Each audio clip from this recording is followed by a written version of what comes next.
فأعوذ بالله من الشيطان الرجيم بسم الله الرحمن الرحيم قال الله تبارك وتعالى في القرآن المجيد والفرقان الحميد إن الذين آمنوا وعملوا الصالحات سيجعل لهم الرحمن ودا وقال الله تبارك وتعالى في مقام آخر إن أولياؤه إلا المتقون وقال النبي صلى الله تعالى عليه وسلم من كان لله كان الله له صدق الله مولانا العظيم وصدق رسوله النبي الأمين المتين المبين المختار الكريم ونحن على ذلك لمن الشاهدين والشاكرين والحمد لله رب العالمين.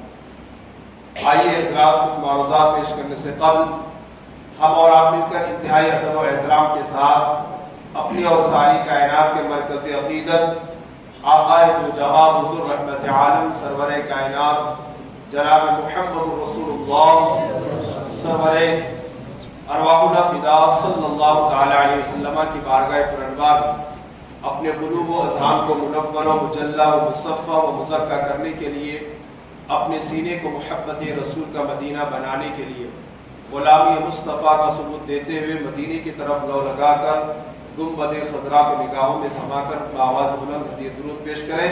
بڑے اللہم صلی علی سیدنا و علی آل سیدنا و نبینا مولانا محمد المعصوم والسلام علیہ الکرام کریم و بارک وسلم صلاۃ و سلام علیک یا سیدی یا رسول اللہ صلی اللہ تعالی علیہ وسلم.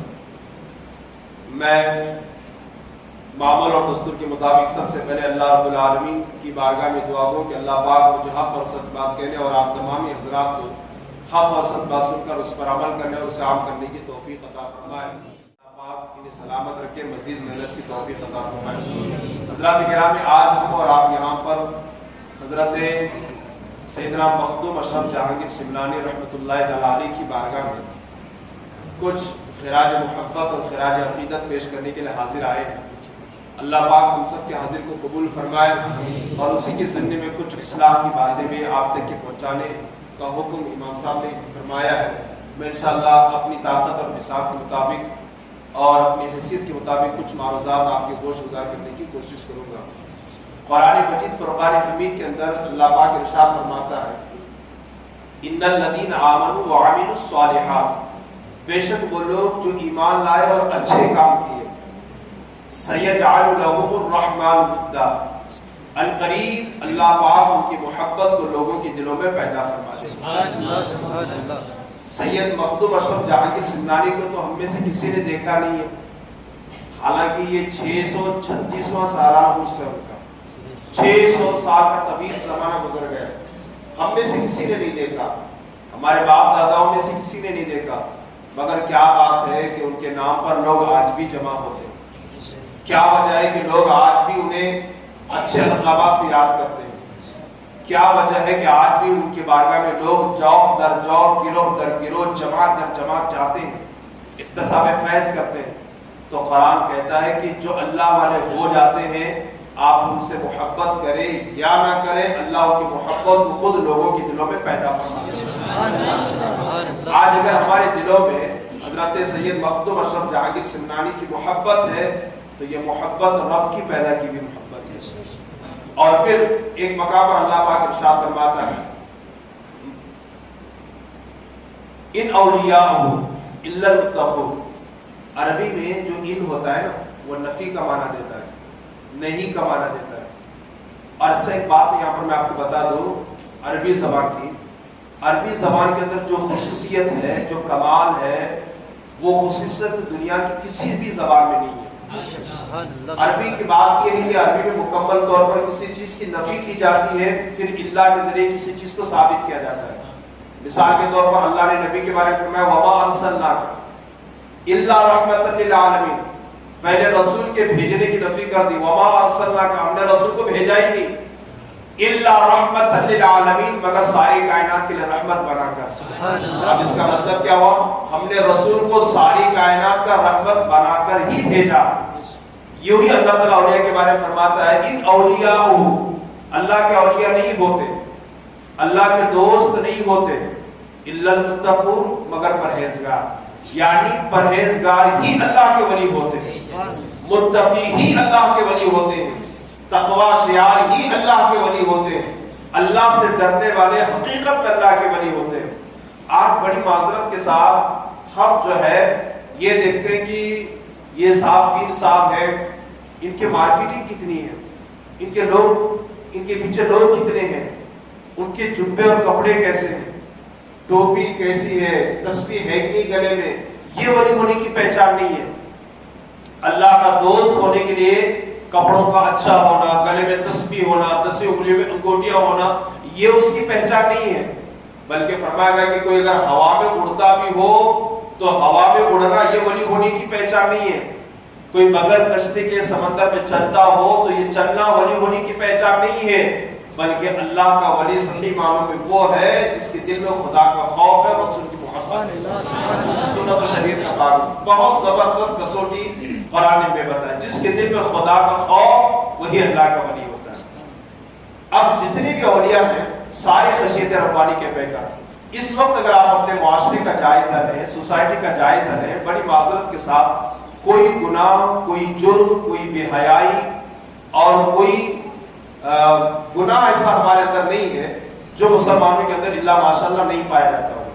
ہر گناہ آج ہمارے اندر ہے، ہر برائی آج الا ماشاءاللہ ہمارے اندر ہے۔ جھوٹ ہمارے اندر، غیبت ہمارے اندر، چغلی ہمارے اندر، مکاری ہمارے اندر، عیاری ہمارے اندر، اور شراب نوشی ہمارے اندر، پتنگ بازی ہمارے اندر، کبوتر بازی ہمارے اندر، فلم ہمارے اندر، گانا ہمارے اندر، میوزک ہمارے اندر، بڑوں کی بے ادبی کرنے کا بدترین عمل ہمارے اندر، مسجد سے آج ہم دور، بے شمار برائیاں آج ہمارے اندر ہیں، بے شمار برائیاں۔ اور نوجوان کو جب کوئی گناہ کرنا ہوتا ہے نا، خاص طور پر نوجوان موجود ہیں، نوجوان کو جب کوئی گناہ کرنا ہوتا ہے، کوئی برائی کرنی ہوتی ہے، وہ بغیر بلا کسی خوف و خطر کے گناہ کر لیتا ہے۔ وجہ کیا ہے؟ وجہ سب سے بڑی یہ ہے کہ آج خدا کا خوف جیسے ہمارے اندر ہونا چاہیے ویسا خدا کا خوف ہمارے اندر نہیں ہے۔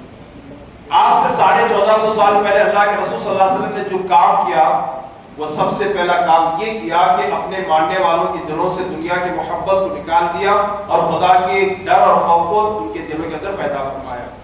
آپ جانتے ہیں صحابہ کرام سے سرکار دو عالم صلی اللہ علیہ وسلم نے فرمایا، کیا فرمایا؟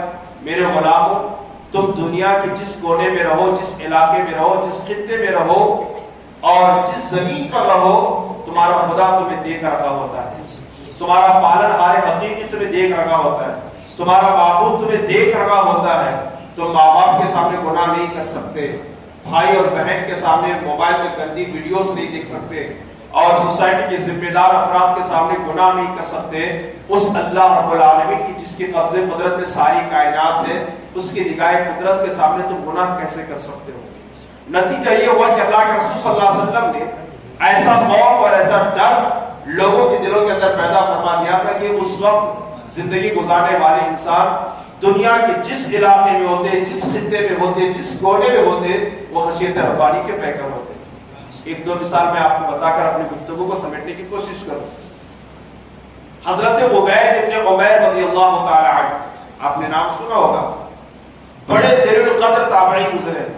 حضرت عبید ابن عمیر رضی اللہ تعالی عنہ، انہی کے دور کی بات ہے، انہی کے زمانے کی بات ہے کہ انہی کے دور میں، انہی کے زمانے میں ایک بڑا شریر قسم کا، اوباش قسم کا نوجوان تھا، اور بڑی خوبصورت اس کی بیوی تھی، بڑی خوبصورت تھی اس کی بیوی۔ ایک دن آئینے کے سامنے کھڑے ہو کر کے آئینے میں وہ اپنے چہرہ دیکھ رہی تھی اور اپنے آپ پر فخر کر رہی تھی، دیکھو میں کتنی خوبصورت ہوں، میرے ہونٹ کیسے ہیں، میری ناک کیسی ہے، میرا چہرہ کیسا ہے، میرا حسن کیسا ہے۔ آئینے میں کھڑے ہو کر اپنے چہرے کو دیکھ رہی تھی اور فخر کر رہی تھی، غرور کر رہی تھی کہ میں کتنی خوبصورت ہوں۔ اسی اثناء میں اس کا شوہر گھر آیا اور آنے کے بعد کہا، سردار کیا روئے زمین پر کوئی نوجوان ایسا بھی ہے جو اپنے آپ کو مجھ پہ قربان نہ کرے؟ توجہ چاہوں گا، آج ہمارے پاس بھی جوانی ہے نا، حسن ہمارے پاس بھی ہے نا، دولت ہمارے پاس بھی ہے نا، آج حسینوں کے پیچھے ہم بھاگ کر کے چلے جاتے ہیں۔ ذرا سنیے خدا کا خوف کسے کہتے ہیں اور کس قدر خشیت ربانی کے پیکر تھے ہمارے اگلے، ہمارے بڑے۔ اپنے شوہر سے کہتے میرے سرتاج کیا روئے زمین پر کوئی نوجوان ایسا ہے جو مجھے دیکھے اور اپنے آپ کو مجھ پہ قربان نہ کرے؟ تو اس کے شوہر نے کہا ہاں، روئے زمین پر عبید ابن عمیر نام کا ایک نوجوان ہے، تو کیا تجھ جیسے اگر 1000 حسینائیں چلی جائے تب بھی وہ نگاہ اٹھا کر نہیں دیکھتا، ایک لمحے کے لیے بھی وہ نہیں دیکھتا۔ تو بیوی نے کہا حضور میرے سرتاج مجھے اجازت مل جائے تاکہ میں اس کے پاس جاؤں اور اسے اپنے فتنے میں گرفتار کروں۔ شوہر نے خوشی خوشی اجازت دے دی، چونکہ 100% یقین تھا کہ عبید ابن عمیر کا قدم پھسل نہیں سکتا، وہ نگاہ اٹھا کر کے دیکھ نہیں سکتا۔ یہ پہلے ہی سے خوبصورت تھی، بن سمن کر سج دھج کر نقاب اوڑھ کر برقع اوڑھ کر حضرت عبید ابن عمیر کے پاس گئی، کمرے میں بیٹھ گئی بالکل سامنے، مسئلہ پوچھنے کی غرض سے، اور مسئلہ پوچھتے پوچھتے اس خاتون نے اپنے چہرے سے نقاب کو ہٹایا اور کہا عبید تمہارے سامنے اتنی خوبصورت نوجوان لڑکی بیٹھی ہے، کمرے میں میرے اور تمہارے علاوہ کوئی نہیں ہے، کھڑکیاں بھی بند ہے، کیا اس وقت تمہارے اندر مجھ پہ قربان ہونے کا جذبہ نہیں ہے؟ کیا اپنے آپ کو قربان کرنے کا مجھ پر تمہارے اندر کوئی جذبہ نہیں ہے؟ خواہشات کی تکمیل کرنے کی نفس کی کیا تمہارے اندر نہیں ہے؟ آپ ذرا سوچئے، اپنے آپ کو ان کی جگہ رکھ کر کے سوچیں۔ آج ہمارا حال یہ ہے کہ ہم گناہ کی دعوت فون کر کے بلا دیتے ہیں اور گناہ کے بارے میں ہم دعوت دیتے بلاتے ہیں، لیکن وہ بھی ایک اللہ کے بندے تھے۔ کیا فرماتے ہیں حضرت عبید بن عمیر؟ فرماتے نادان عورت اس وقت تو میرے سامنے بیٹھی ہے اور مجھ سے سوال کر رہی ہے، میں تجھ سے سوال کرتا ہوں تو میرے سوال کا جواب دے، بتا اس وقت تو میرے سامنے بیٹھی ہے اور تیرے سامنے روح نکالنے والا فرشتہ ملک الموت آ جائے اور تیری روح نکالنا چاہے، قبض کرنا چاہے، تو کیا ایسے موقع پر بھی تیرے اندر یہی شیطانی خیال آئے گا، یہی وسوسہ آئے گا؟ وہ لرز گئی، کانپ اٹھی اور کہنے لگی کہ اگر میرے سامنے موت کا فرشتہ آ جائے اور میری روح نکالنا چاہے تو ایسے موقع پر میرے اندر یہ شیطانی خیال نہیں آ سکتا، یہ وسوسہ نہیں آ سکتا۔ تو حضرت عبید بن عمیر نے فرمایا ڈر اس اللہ سے جو جب چاہے تیری روح کو تیرے جسم سے جدا کر سکتا ہے اور تجھے موت کی نیند سنا سکتا ہے۔ اتنا سننا تھا، وہ عورت اٹھ گئی وہاں سے اور گھر جانے کے بعد اس کی زندگی میں کوئی رات ایسی نہ گزرتی جس رات کی تنہائی میں وہ اپنے اللہ کو یاد نہ کرتے اور نماز نہ پڑھتی ہو۔ شوہر نے جب اپنی بیوی کی زندگی میں انقلاب دیکھا، تبدیلی دیکھی، پکار کر کہتا ہے بھیجا تھا عبید کو بگاڑنے کے لیے، لیکن عبید نے خود میری بیوی کی زندگی کے اندر انقلاب پیدا کیا۔ یہ ان کا خوف خدا تھا۔ ذرا سوچیں، چونکہ یہ تربیتی محفل ہے، کوئی زور و شور اور گل و گلزار کی بات کرنے کی محفل تو نہیں ہے کہ میں اشعار پڑھ کر کے آپ کو جو ہے وہ یوں سنا کر کے چلا جاؤں اور پھر بعد میں جو ہے کوئی عبرت حاصل نہ کرے۔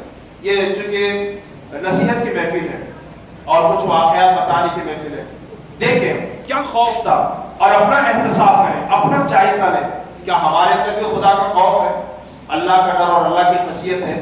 دور تک اگر ہم دیکھیں تو یہ ڈر اور خشیت ہمارے اندر نظر نہیں آتی۔ اللہ پاک نے قرآن میں پارہ نمبر 3 سورہ آل عمران میں واضح لفظوں میں فرمایا جنت میں کون جائیں گے؟ متقی جائیں گے، پرہیزگار جائیں گے، تقوی شعار جائیں گے، اللہ سے ڈرنے والے جنت میں جائیں گے، اور جنت میں ان کے لیے عظیم عظیم نعمتیں ہوں گی، محلات ہوں گے جس کے نیچے نہریں جاری ہوں گی، اور پھر اللہ تبارک و تعالیٰ انہیں وہاں پر جو ہے حوریں عطا فرمائے گا، ہر طرح کی وہاں پر نعمت ہوگی۔ اب سوال پیدا ہوا کہ متقی کون ہے، پرہیزگار لوگ کون ہیں؟ تو آگے اللہ تبارک و تعالیٰ پرہیزگاروں کے 8 صفتیں بیان فرمائی ہے، تو وہ 8 صفتیں اختصار کے ساتھ میں آپ کو بتا دیتا ہوں، اسے سنیے اور جائزہ لیجیے کہ وہ 8 صفتیں ہمارے اندر ہے کہ نہیں ہے۔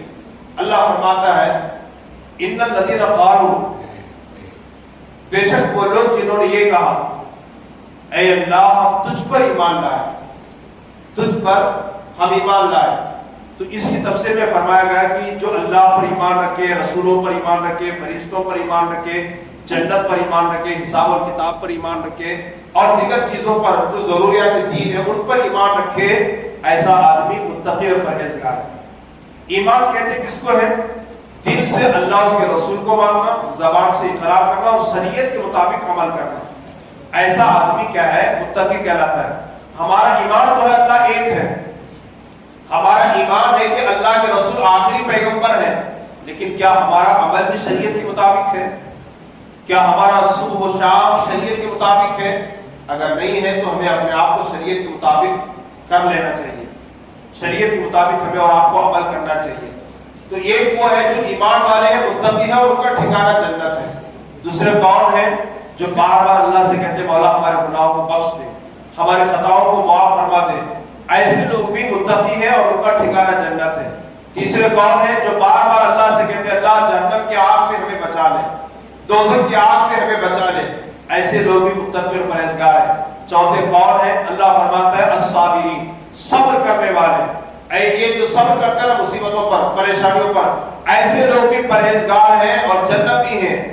صبر اگر دیکھنا ہو تو کربلا کی داستان کو یاد کر لیں، صبر دیکھنا ہو تو حضرت بلال حبشی کی زندگی پڑھ لیں، صبر دیکھنا ہے تو حضرت خبیب کی زندگی پڑھ لیں، صبر دیکھنا ہے تو حضرت عمار کی زندگی پڑھ لیں، صبر دیکھنا ہے تو حضرت یاسین کی زندگی پڑھ لیں، صبر دیکھنا ہے تو حضرت سمیہ کی زندگی پڑھ لیں، اور صبر دیکھنا ہے تو خود ہمارے اور آپ کے نبی کی زندگی کو پڑھ لیں کہ نبی پر پتھروں کی برسات بھی سرکار نے صبر فرمایا، نبی کے راہوں میں کانٹے بچھائے گئے، نبی نے صبر کیا، نبی کے پشت انور پر اونٹ کی گندی گوجڑیاں ڈالی گئی، نبی نے صبر فرمایا، نبی کو اپنا آبائی وطن چھوڑنے پر مجبور کیا گیا، نبی نے صبر فرمایا۔ تو جو صبر کرنے والے ہوتے ہیں نا وہ متقی ہوتے ہیں اور ان کا ٹھکانہ جنت ہے۔ پھر کون ہے؟ اللہ تبارک و تعالیٰ فرماتا ہے جو اللہ کی راہ میں اپنی دولت کو خرچ کرتے ہیں، لٹاتے ہیں، ایسے لوگوں کے ساتھ متقی اور پرہیزگار ہیں اور ان کا ٹھکانہ جو ہے وہ جنت ہے۔ دینا چاہیے، اللہ کے راہ میں دینا چاہیے۔ آج ہم دینے سے کتراتے ہیں۔ یہاں پر تفسیر رول بیان کی روایت یاد آتی ہے، حضرت عیسیٰ علیہ السلام اپنی قوم کے ساتھ بیٹھے ہیں، اپنی امت کے ساتھ بیٹھے ہیں اور نصیحت فرما رہے ہیں۔ اسی اثنا میں کیا دیکھا کہ ایک آدمی گزر رہا ہے اور آپ نے اپنی قوم سے فرمایا، امت سے، کہ یہ جو آدمی بھی جا رہا ہے نا، مجھے جبرائیل نے بتایا یہ آدمی اثر میں مر جائے گا، اس کی موت ہو جائے گی۔ اللہ اکبر۔ آپ نے اپنی قوم سے فرمایا، امت سے، غلاموں سے، جب اس کا انتقال ہو جائے جنازے کی نماز پڑھانے کے لیے مجھے بلانا، مجھے بتا دینا کہ اس کا انتقال ہو گیا۔ لیکن حیرت کی بات یہ ہے کہ عصر کا وقت آ کے چلا گیا، وہ آدمی نہیں مرا، مغرب کا وقت آ کے چلا گیا، وہ آدمی نہیں مرا، حالانکہ جبرائیل نے آ کر کے بتایا تھا حضور یہ عصر میں مر جائے گا، اور 2 دن چلے گئے نہیں مرا، تیسرا دن آیا ابھی بھی زندہ ہے۔ جبرائیل پھر حاضر خدمت ہوئے اور پھر جبرائیل سے حضرت عیسیٰ پیغمبر نے پوچھا، جبرائیل تم نے تو بتایا تھا کہ یہ عصر میں مر جائے گا، یہ 3 دن ہو گئے اب تک زندہ ہے۔ تو حضرت جبرائیل نے کہا اللہ کے نبی یقیناً اس کی موت عصر میں تھی، لیکن موت سے پہلے کچھ اس نے صدقہ کر دیا، تو صدقے کی برکت سے اللہ نے اس کی عمر کو بڑھا دیا۔ تو صدقہ جو ہے یہ عمر کو بڑھاتا ہے، رزق کو بڑھاتا ہے، مصیبتوں کو ٹالتا ہے، پریشانی کو تو دینا چاہیے۔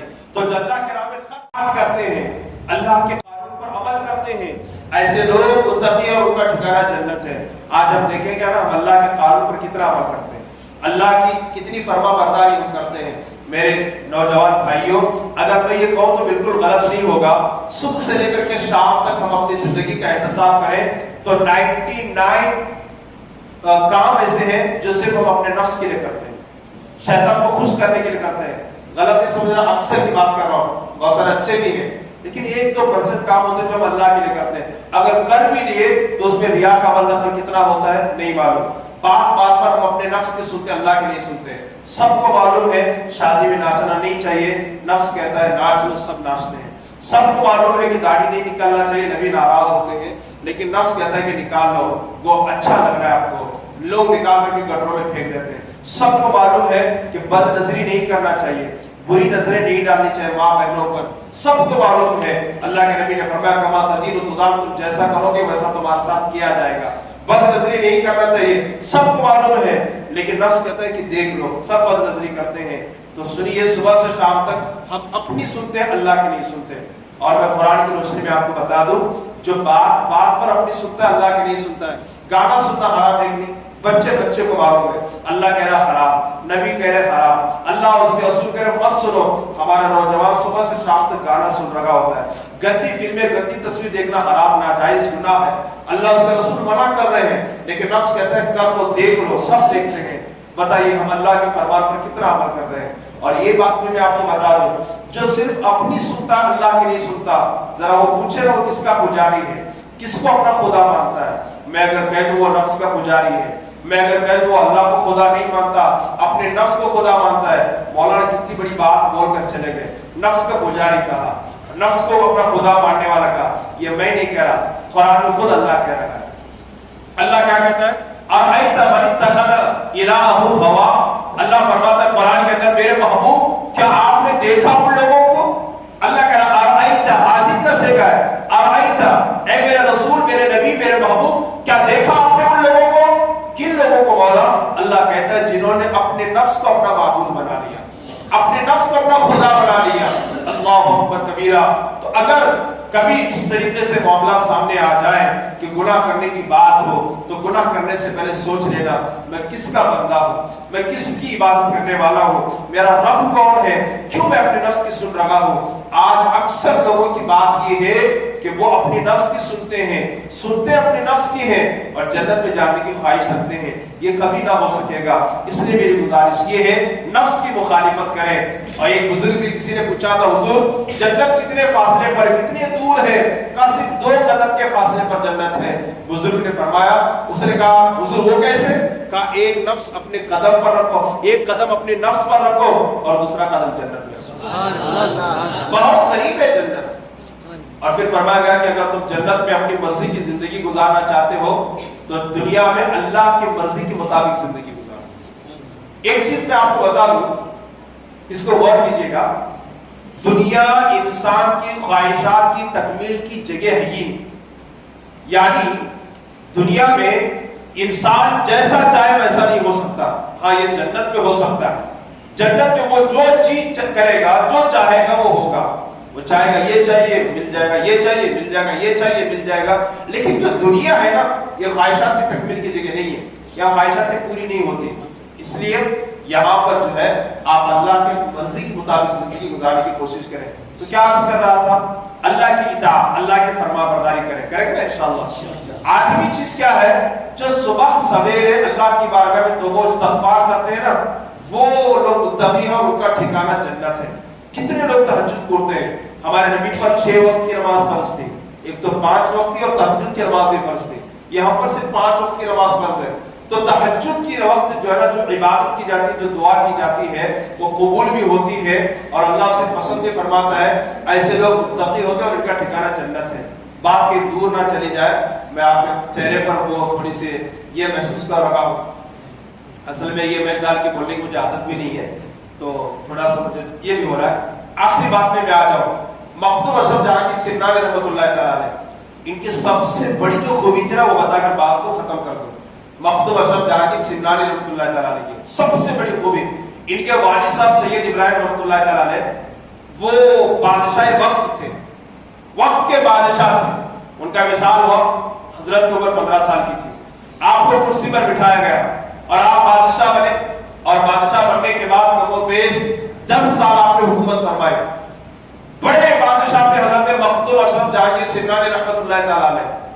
10 سال آپ نے حکومت فرمائی اور جو بادشاہ ہوتا ہے وہ کتنا بھی بوڑھا ہو جائے اور بادشاہ بننے کا دل کرتا ہے.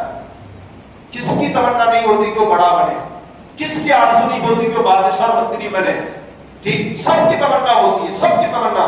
لیکن مخدوم اشرف جہانگیر سمنانی 15 سال کی چھوٹی سی عمر میں بادشاہ وقت بنائے گئے. 10 سال آپ نے زبردست حکومت فرمائی. ایک دن جناب خضر آئے کہا کہ اس کو چھوڑ دو اور ولایت کے بادشاہ بن جاؤ. یہ چھوڑ دو، ولایت کے بادشاہ بن جاؤ. آپ نے اپنی امی سے کہا امی جان میں اس کو چھوڑنا چاہتا ہوں اور رائے خدا میں نکلنا چاہتا ہوں. ماں نے اجازت دے دی چونکہ ماں بھی پہنچی ہوئی تھی. اور آپ نے اس دین کے خاطر، اللہ کا قرب حاصل کرنے کے خاطر، رسول کی بارگاہ کا قرب حاصل کرنے کے خاطر کرسی کو ٹھکرا دیا، دولت کو ٹھکرا دیا، سب چھوڑ دیے اور رائے خدا میں نکل گئے. اگر وہ دنیا کے بادشاہ بنتے تو اب تک بھلا دیے گئے ہوتے، لیکن ولایت کے بادشاہ بنا دیے گئے تو آج بھی زندہ ہے اور سوئے قیامت تک زندہ رہے. 636 سال ہو گئے، آج بھی ان کے نام پر عرس ہوتا ہے. لوگ غریبوں کی مدد کرتے ہیں، لوگ کھانا کھلاتے ہیں، پانی پلاتے ہیں. وجہ یہ ہے کہ وہ بادشاہ دنیا کے لیے بلکہ ولایت کے بادشاہ بنا دیے.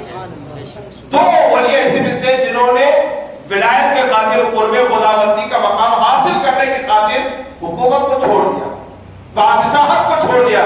ایک حضرت ابراہیم ابن ادہم رضی اللہ تعالی عنہ جنہوں نے بادشاہت کو چھوڑ دیا، اور ایک ہے حضرت مخدوم اشرف جہانگیر سمنانی رضی اللہ تعالیٰ عنہ جنہوں نے بادشاہت اور کرسی کو چھوڑ دیا، اس کو چھوڑنا گوارا کیا، بارگاہ رسول کو چھوڑنا انہوں نے گوارا نہیں کیا، اللہ کی بارگاہ انہوں نے چھوڑنا گوارا نہیں کیا۔ کہ آج ہمارے پاس بھی یہ کیفیت ہے، آج ہم دنیا کی خاطر دین چھوڑ دیتے ہیں، معذرت کے ساتھ دنیائی مفاد کے لیے دین چھوڑ دیتے ہیں۔ اور میں آپ کو حوالہ بھی دیتا ہوں، فتاوی بحر العلوم مفتی عبد المنان صاحب نے لکھا ہے، ان سے کسی صاحب نے سوال کیا کیا دنیاوی مفاد کے لیے، دنیاوی فائدے کے لیے دینی امور کو چھوڑنا جائز ہے، دینی کاموں کو چھوڑ سکتے ہیں؟ آپ نے فرمایا نہیں، ناجائز و گناہ و حرام ہے۔ آپ پڑھ سکتے ہیں فتاوی بحر العلوم کے فتویٰ۔ بہت سارے لوگ ہیں دینی مفاد، دنیاوی مفاد کے لیے دیکھنے کے تھوڑا سا فائدہ ہو رہا ہے، دین کو چھوڑ دیے، دینی کاموں کو چھوڑ دیے۔ حد تو یہ ہے کہ لوگ دنیاوی مفاد کے لیے فرائض کو چھوڑ دیتے ہیں، واجبات کو چھوڑ دیتے ہیں۔ ایک بہت بڑے مجمع میں ایک بہت بڑے ہندوستان کے مفتی، محقق مسائل جدیدہ مفتی نظام الدین صاحب قبلہ الجامعۃ الاشرفیہ مواد پور اعظم گڑھ یوپی کے جو صدر ہیں، ان سے سوال ہوا، حضور میں جس کمپنی میں کام کرنے جاتا ہوں اس کمپنی میں پابندی ہے کہ داڑھی نہیں رکھ سکتے، کیا میں داڑھی نکال کر کے اس کمپنی میں کام کرنے جا سکتا ہوں؟ لاکھوں کے مجمع میں ہزاروں علماء کی موجودگی میں مفتی صاحب قبلہ نے کیا جواب دیا؟ ممبئی کی سرزمین پر فرمایا کمپنی چھوڑ دے داڑھی نہ چھوڑے، کمپنی چھوڑ دے داڑھی نہ چھوڑے۔ کہا کیوں؟ کہا اس لیے کہ کمپنی تمہارے رزاق نہیں ہے، تمہارا رزاق تو اللہ ہے۔ کمپنی تمہیں رزق نہیں دیتی، رزق دینے والا اللہ ہے۔ داڑھی نکال کر کے وہاں نہ جائے، بلکہ جس کمپنی میں داڑھی کے ساتھ کام کرنے کی اجازت ہو، اگرچہ تنخواہ کم ہو، وہاں کام کرے، اللہ تمہیں اس سے زیادہ برکت وہاں عطا فرمائے۔ لیکن آج ہمارا حال کیا ہے کہ ہم دنیا میں کچھ مفاد کے لیے 500 روپے کے لیے، 100 کے لیے، 200 کے لیے، میں یہ نہیں کہتا کہ دنیا نہ کماؤ، بالکل کماؤ، اس کا یہ مطلب نہیں کہ آپ نماز کو چھٹی دے دیں، آپ عبادات کو چھٹی دے دیں۔ تو دنیاوی مفاد کے لیے، دنیاوی فائدے کے لیے دینی امور کو چھوڑ دینا یہ غلط ہے۔ اللہ والوں کا حال یہ ہوتا کہ دنیا چھوڑتے تو چھوٹ جائے، در رسول چھوٹنے نہ پائے، ہے نا۔ یہ حضرت مخدوم اشرف جہانگیر سمنانی رضی اللہ عنہ کا جو واقعہ میں نے آپ کو بتایا نا کہ پوری حکومت کو چھوڑنا گوارا کیا، خدام اور سکون اور عیش و آرام کو چھوڑنا گوارا کیا، لیکن اللہ کی بارگاہ اور اس کا قرب چھوڑنا آپ نے گوارا نہیں کیا۔ یا ایک اور آخری بات بتا کر اپنی گفتگو ختم کر دوں، ایک صحابی حضرت سہیب رومی، اس کو سن لیجیے آخری بات، حضرت سہیب رومی کیوں کہتے ہیں؟ یہ روم سے آئے ہوئے تھے، روم سے مکہ آئے تھے، بڑے قلاش، بڑے مفلس، بڑے مجبور، بڑے تنگدست حالات کی شکار تھے۔ بھائی صاحب اور متولی صاحب بھی بیٹھے ماشاءاللہ ہمت افزائی کے لیے، بڑے بیٹھتے ہیں تو چھوٹوں میں ہمت ہو جاتے ہیں، ارکان بھی بیٹھے ماشاءاللہ، نائب متولی ہمارے موسیقی صاحب وغیرہ، اللہ سب کو برکت نصیب فرمائے۔ آخری بات بتا کر اپنی گفتگو ختم کر دیتا ہوں۔ سہیب رومی رضی اللہ تعالی عنہ روم سے آئے تھے، بڑے قلاش، بڑے مفلس، بڑے مجبور حالات کے شکار تھے، کچھ نہیں تھا، نہ خود کی دکان، نہ خود کا مکان، نہ خود کے کپڑے، کچھ نہیں تھا۔ مکہ میں آئے، بہت محنت کی، بہت محنت کی، بہت محنت کی، بہت کام کیا آپ نے اور بہت کمایا، خود کا مکان ہو گیا، خود کی دکان ہو گئی، ہے نا، خود کا کنواں ہو گیا، خود کا باغیچہ ہو گیا، بہت خرید لیا۔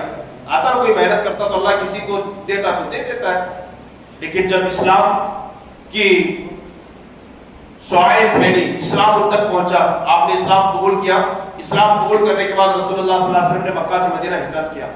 اب حضرت سہیب رومی کے پاس کیا ہے؟ عرب کی سرزمین پر میٹھے پانی کا کنواں ہونا بہت بڑی بات ہے اس دور میں۔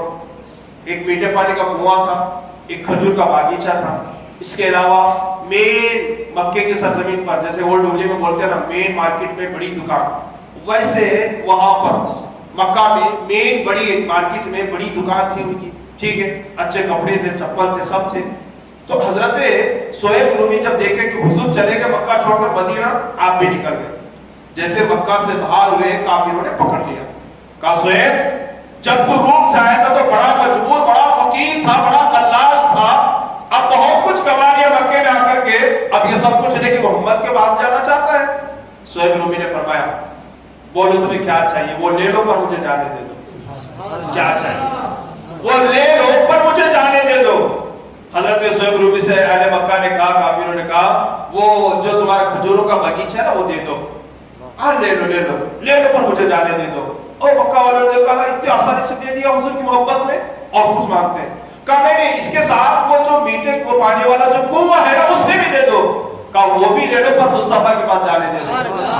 یہاں بڑی مشکل سے 100 روپے نکلتے ہیں, 20 کا نوٹ نکلتا ہے, اور کیا ہماری بخل کی بات ہے, افسوس کی بات ہے. میں بھی ایک مسجد کا امام ہوں, ہمارے جماعت والے جب پیسے گر رہتے ہیں نا جمعہ کے بعد جو ہوتے ہیں نا, حضرت دیکھیے 20 کا نوٹ ہے, یہ کہیں بھی نہیں چل رہی ہے تو لوگوں نے اس کو مسجد میں ڈال دیا.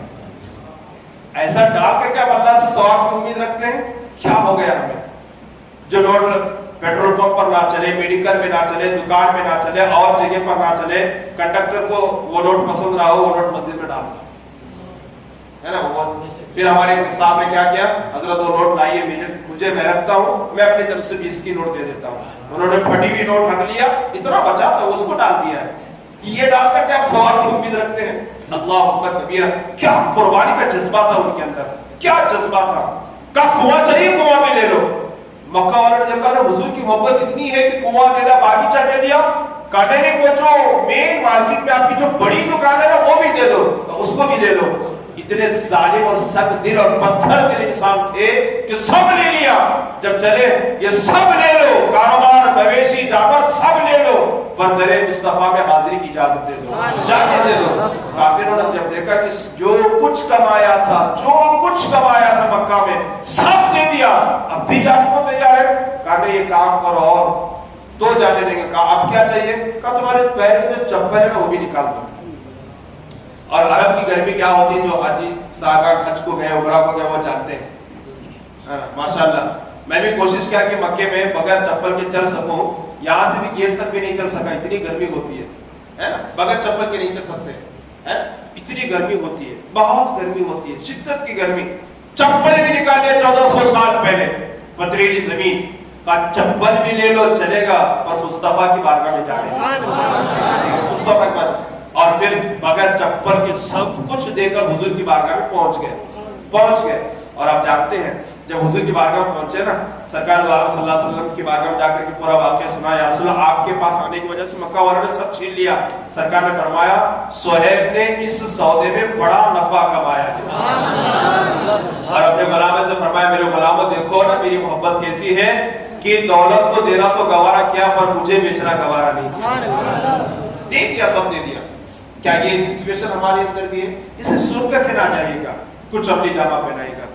دیکھیے ہماری محبت, ہم اپنا تھوڑا سا جائزہ لیں, احتساب کریں. ہم حضور کی محبت میں, اچھا بات آ گئی یاد, مفتی اعظم ہند علیہ الرحمہ, اعلیٰ حضرت کے بیٹے مصطفیٰ رضا خان, مفتی اعظم ہند علیہ الرحمہ, ان کو ہمارے بڑوں نے دیکھا ہے. حاجی صاحب کے اوپر والوں نے ان کی زیارت کی ہے. ان کے پاس بمبئی میں ایک حاجی صاحب آیا, کہا حضرت قبر میں بڑی تکلیف ہے, کچھ تعویذ دعا دے دیں.